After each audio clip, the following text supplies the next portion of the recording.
Hey guys, it's Saturday, May 16th, and this is my new vlog. It's been a while since I've done one of these. For a while I kind of thought maybe I was overdoing it, and I kind of felt like I need to have probably a few more project videos in between these things.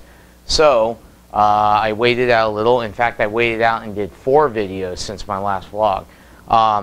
The first one I did right after my last vlog was the bottle stopper video. And that was kind of neat because I'd never done one before, and I basically just did it right there on camera as I made it. It's mostly a turning video, and I know some people don't like to watch turning videos, so I wasn't expecting that video to get a whole lot of views. It got a decent number of views, and I got some really good comments, and that was really nice. One thing I did learn making that video, or actually making that first bottle stopper, is the bottle stopper kit that I got came with a tap.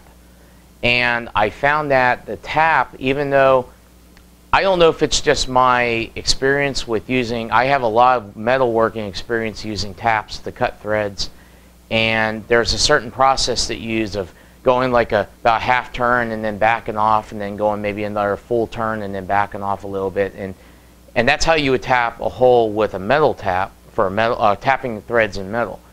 I tried doing that with the wood tap, and it didn't work the same way. So I actually ended up, it seemed like every time I backed out a little bit and then went back in, it almost destroyed the threads that I'd already created. I don't know if the wood chips in there were binding and causing that. I don't know. Anyways, I've since done another one, and I found that it was actually better to just drill the hole a little undersized and then use the threads on the chuck. The chuck that goes on the lathe, use it to actually create the threads. And when I did that, it worked perfectly. So I think I'm just going to forego ever using that thread tap again and just do it the other way, just using the chuck to put the threads in there, and work perfectly. So anyways, that was a fun project, and that was actually for some neighbors nearby who have just been very generous and very good to me over the last couple of years, and I wanted to make them something nice, something handmade, something that I knew they could use. They really enjoy wine, collecting various wines and stuff. So that was something that I thought they'd like. The video after that was my challenge coin display. That wasn't for me. That was for a coworker who was in Kuwait as a contractor, and while he was there, he acquired a whole bunch of these coins. The coins he gave me to put in the display, I don't know if it was all of them or just a selection of them or what, but anyways, I made that out of black walnut, and he seemed really, really happy with that. If you watched the video, you saw at the very end, there's a picture of it sitting with him in his office. So that was a fun project. You also see in that video that I had the wood crack on me, and because of that, I ended up having to cut part of the triangle off. I cut it into a triangle originally, and then when that part cracked, I had to cut that off and then redo the bottom of the triangle. So it ended up being about a quarter smaller than I'd planned, but it still made it work. So anyways, that was a fun project. The video I put out last week was my giant shoe boxes, and those were a commission job. There was a local high school that wanted those for, I didn't understand at first why. They were buying them for their local, the local high school's prom, and what it was really for was the after prom party. And I found out that the kids would play games and win fake money, and then they use that money to bid on these things that were purchased by the committee. And those 2 shoe boxes that I made were 2 of the items that were purchased for that. So that was pretty neat. And I even know a kid here who goes to that high school, and she was nice enough to send me a message that night and tell me that she saw them, and she saw that 2 kids had bid on them, and they were a pretty good hit. So that made me feel good. Lastly, it was last night into this morning, I posted a new video about my shop lights that I put up in here. Those shop lights, as you can tell, probably in comparison to my previous videos to this video, I've got a lot of light in here now. It's great. I love it. And I'm actually planning on putting a little bit more, but for right now, I can at least see what I'm doing, and I don't have any really dark spots in the shop anymore. So that was the big thing. I got a lot of criticism on my wiring. First of all, I've been doing electrical work and electronics and stuff for for about 20 years now. And yeah, that is true. I was in like my early teens when I started doing this stuff. I respectfully disagree with those who said that it's unsafe. Everything was wire nut. There's wire nuts on everything. There's no exposed wires. Junction boxes are definitely a code requirement for junctions or for any kind of splices like that. And they serve a couple purposes. Usually they're grounded, and the protection, especially if you have a splice in a wall where there's drywall over it and somebody might be cutting into the wall, the box would help prevent from cutting into the splice, but it doesn't prevent cutting into the actual wire that might be in the wall. So, you know, it's neither here nor there, really. But anyways, I also tried to explain in the comments, when I responded to comments, is that was temporary, and I'm eventually going to go back, drill holes in the joist, run brand new wire through the holes in the joists, do everything in junction boxes, and then I'm going to insulate and I'm going to subfloor that whole area above my shop so I can actually use that as a storage area. So anyways, everyone calm down. I didn't burn down my house. I did that work back around Christmas time, so I've been using those lights almost every single day now for, well, 4 or 5, almost 5 months now, and I haven't had a single problem, in which I knew I wasn't going to have a problem, but you know, I wouldn't have done it if I didn't think it was safe. If I thought there was a risk of me burning down my house, I wouldn't have done it. So leave it at that. Okay, the other thing is I got a bunch of stickers over the last couple of months, and I've waited to do this vlog so I could talk about them. First one was Woodworking Maniac from Timothy Babb. Thanks, Tim. Father Thomas sent me one. It's the Monkworks. And Father Thomas and I have an interesting common thing. He's a Byzantine Catholic priest, and I just happen to be Byzantine Catholic, which is different from Roman Catholic, which I think most people are used to hearing Roman Catholic or just Catholic in general.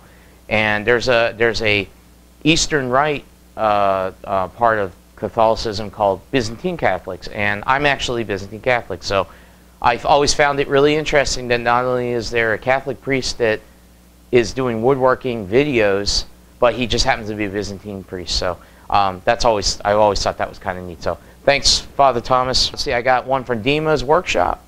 Dima, thanks for the sticker. Miter Mike, thanks for sending me a sticker. And last but certainly not least, Steve French sent me a Woody sticker. It's a sticker with Woody on there. And thanks, Steve. I love it. And so thanks to everyone for the stickers. I'm going to be putting them down here on my toolbox like I've been doing with all the others. So my collection's getting pretty good size. I'm getting to the point where I almost won't be able to fit any more on there. So I might have to find another place to start putting stickers. I've got a couple things I've been working on over time, and I've been trying to update in these videos. One of them is my dust collection. That's been a big thing, and it's been a huge job really, mostly because of money and just all the additional stuff I had to buy to really do it properly. I have since got my Dust Deputy, my Super Dust Deputy Cyclone.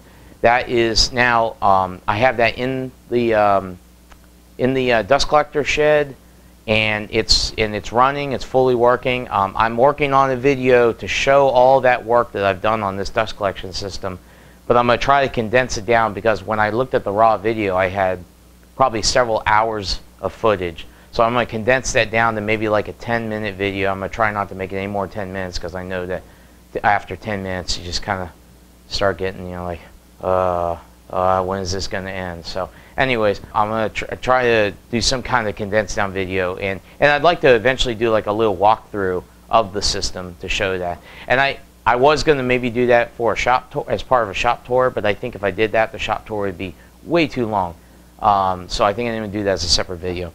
Also, Peachtree Woodworking was running a deal on these Easy Wood carbide turning tools, the small set, the small handles. I've been an Easy Wood tool user for well over a year and a half now. I love them.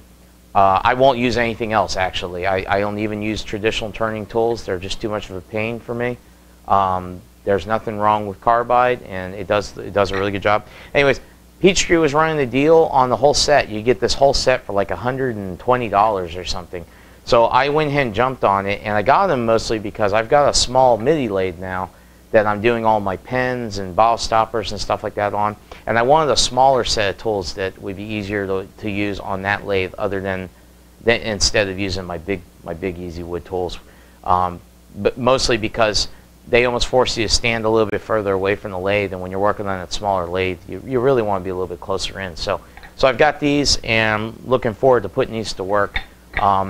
I don't expect them to be any less than my mid-sized tools. A coworker of mine, his grandfather passed away, and he was given a whole bunch of stuff, including these two planes.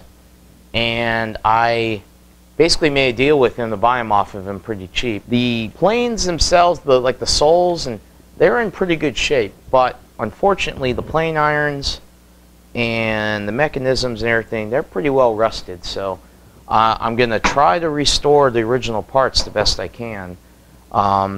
If they're so rusted and pitted that I can't, I'm going to look into what parts I need to buy to replace to get them in working order, because I really would actually like to use these. Not sure what vintage they are. I'm going to have to do a little bit of research on it. This one's actually a Stanley, and this one is a Miller's Falls, which I'm not familiar with that make. Maybe if somebody's watching can comment on it and let me know.